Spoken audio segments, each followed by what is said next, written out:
Ayun po, magandang araw po sa inyong lahat at welcome again to JLat Vlog.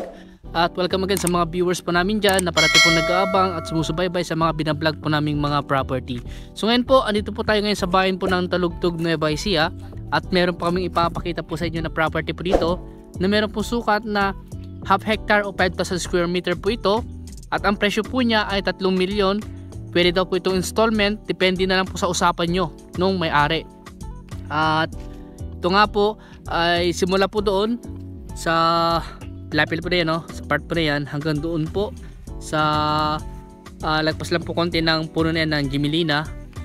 Yun nga po yung pilapil po na yun sa may tabi po ng ewan ko to kung ano ito, kung bodega ba yan o parang ano parang store po siya, parang grocery store o ano po. Ayan, hanggang doon po yan, hanggang doon po sa may pader po doon. Ayan, ang sukat po niya, sayo po ni tatay, yung source po namin dito ay nasa mga half hectare po ito. Yung po yung presyo po niya, 3 milyon. So tayo, pwede installment ano? Installment pwede? Well, pwede installment daw po. Pwede 2 games tayo, ganun. Pwede 1 million. Pag down daw po ng 1 million, tapos 2 games daw po yung natitira. Ayan. Pero depende na rin po sa usapan nyo. Pwede pag-usapan na kung pwedeng installment na lang nangyari. Ayan. So ito nga po ay nakaalong provincial ba ito o national highway pa rin to, boss? Provincial, boss? Provincial road po ito. At siguro mga kalahating kilometro lang o mga 3 minutes o mga 3 minutes lang po siguro driving. Nasa may ano na po kayo, palengke. Kasi sa Bandarian po ay town proper na po yan. Ito po yung way na papunta po sa bayan po ng Umingan, Pangasinan. Siguro estimate ko na sa mga 25 to 30 kilometers po ang layo po niya. At ito naman po yung way na papunta po sa Gimba, Nueva Ecija. Dun sa mga sasakyan na yun po yung national highway. Ayan. At siguro mga 10 kilometers po siguro o higit pa yung layo po niya sa bayan ng Gimba, Nueva Ecija. Ang pinaka the best po na exit kung sakaling pupuntahan nyo po ito, kung galing kayo ng Maynila, NCR o sa Pampanga, Bulacan, ang pinaka the best po na exit siguro Victoria Tarlac exit na lang po o T-Plex. At siguro mga kalahating oras po siguro yung driving papunta po rito. Ayan. So ito nga po itong katabi ng property na binebenta ay mga may dinedevelop na po sila, kagaya po sa tapat po ng property. Meron po natambakan dito, siguro gagawin din pong di ko po alam kung siguro mga grocery store o mga commercial po dyan, kasi sa part po na yan may mga commercial building na po dyan eh. Ayan po, ayan, commercial na rin yun eh. May tinayin silang business po dyan sa part po na yan. So ito po yung property na binibenta. Ayan, panoorin nyo po yung kanyang drone video para makita nyo po yung kabuuan ng property. Sa 5,000 square meter po, at ang presyo nga po ulitin ko nasa mga 3 million. Pwede daw pong terms of payment, pwede nga po daw 2 gives, o kung installment naman pag-usapan nyo na lang po ng seller. At ito nga po ay clean title daw po ito, sabi ng source po namin. At yun nga po, limited lang kasi yung details na binigay po sa amin.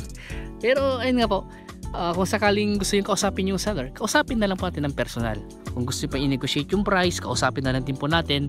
At ito nga pong property na ito ay ideal po ito sa commercial, pwede rin pong residential, pwede nyo pong hati-hatiin kung gusto nyo ibenta ng per lot. Ayan, sa-subdivide po natin. Pag-usapan nyo na rin po yung mga obligasyon po ng bawat isa, kagaya nga po ng capital gain tax, documentary stamp, yung porsyento ng ahente, si seller na po yun. Dahil tinanong po namin kung sagot ni seller yung porsyento ng ahente. Ang sabi naman po ni source po namin dito ay sasagutin daw po niya. Tapos yun nga lang po kasi tinanong ko sa kanya yung about sa obligasyon nga po nila, kagaya po ng capital gain tax, documentary stamp. Yun nga po, yung capital gain tax po kasi yung talagang sagot po ni seller. Yun nga po, pag-usapan nyo na lang daw po. Ganun din po sa relocation survey, dahil yun nga po yung relocation survey, dapat po sana yung seller po magbabayad po doon. Pero yan nga po, kaya po sila nagbebenta naman po kasi karamihan po kasi ng mga reason nila kaya sila nagbebenta ng mga property po nila ay in need po sila ng pera. Ganun po yung karamihan po. So yung relocation survey, pag-usapan nyo na lang po. Sa buyer naman po, sasagutin po niya. Usually naman po, yung transfer of title, deed of sale. Transfer of title naman po, ayun nga po, meron na po kaming contact na nag-aayos po ng titulo o nag-transfer ng titulo. Pero yun nga po, babayaran po natin yung tinatawag po niyang professional fee. Ayan, aware naman po siguro kayo sa ganung kami naman po mga ahente, tutulong po kami sa mga pagpo-provide po ng mga dokumento na kailangan, kagaya po ng mga kakailanganin po sa pagpa-complete po ng BIR. Ayan, kagaya ng tax declaration, tax clearance, certificate of non-improvement, yung mga certified true copy na kailangan i-request sa Registry of Deeds para ma-check po natin kung nakarehistro po ba yung title po sa Registry of Deeds. Ayan. At yung mga ibang kailangan pa po, mga affidavit ng tenancy, ipapagawa po natin yun. At ano pa yung mga kailangan, yun naman po yun. Pag-usapan nyo na lang po ni buyer o ni seller yung kanyang obligasyon, dahil yun nga po, tinanong ko yung source po namin, hindi po niya masagot, kaya ayun na lang po talaga yung pag-uusapan. At makukuha naman po yung sa magandang usapan yung mga ganung mga bagay, pero sa batas po talaga, kung yun nga po sa capital gain tax, kung sino yung nag-gain sa property, ay dapat siya po talaga yung magbabayad nun. Ganun din po yung sa kanyang milyar, hindi ko lang po alam, pero sabi na po ni tatay kanina sa akin, yearly naman daw po nababayaran yung kanyang milyar o yung real property tax dito sa property na ito na ibinebenta. Ayan. So ito nga po, may mga mountain view po kayo, kitang kita po yung bulubundukin po ng Sierra Madre dito. Yan po sa part po na yan po yung bayan na po ng Muñoz, sa San Jose, papunta na po ng Region 2, Caranglan. Dito naman po, papunta po sa Pangasinan po ito, papunta rin po ng bayan ng Kuya po Nueva Ecija. Diyan sa part po na yan, sa bundok po na yan, ano na po yan, nahati po kasi yan nahati po ng Nueva Ecija at Pangasinan, yung bundok na yan, Mamao, Tamorong. Ayan. So dito sa harap, ayun po, may natambakan na po dito na lupa. Sigurado po mayroon pong balak dito yung may-ari, baka gawin po niya commercial po ito o business. Ayan. So kung may mga katanungan po kayo regarding po sa property na ito, tumawag na lang po kayo sa akin at pag-usapan po natin. At kung gusto niyo pa i-negotiate yung price, kausapin natin yung may-ari, and then kung gusto niyo puntahan tong property na ito, mas maganda po talaga makita niyo po ng personal.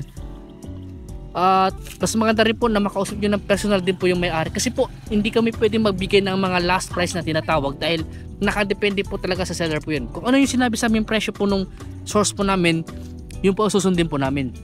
Ayan. At ito nga po, wala na ko yung overprice dito dahil alam nyo, taas naman kasi ng presyo po niya.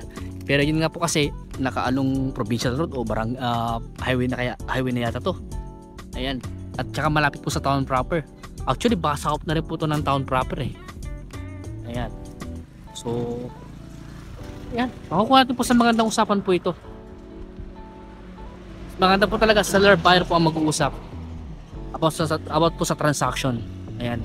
So hanggang dito po muna. Sa mga bago pa lang sa aking YouTube channel, huwag nyo sanang kalimutan mag-subscribe at pakihit na rin po yung notification bell para ma-update po kayo sa mga iba na vlog po namin mga property na kagaya po nito. Sa mga naghahanap po ng mga ganitong mga half hectare na pwedeng gawing business o residential, ayan po, baka pasok po sa inyo ito. Ayan. So hanggang dito po muna at maraming salamat po sa inyo lahat at God bless po.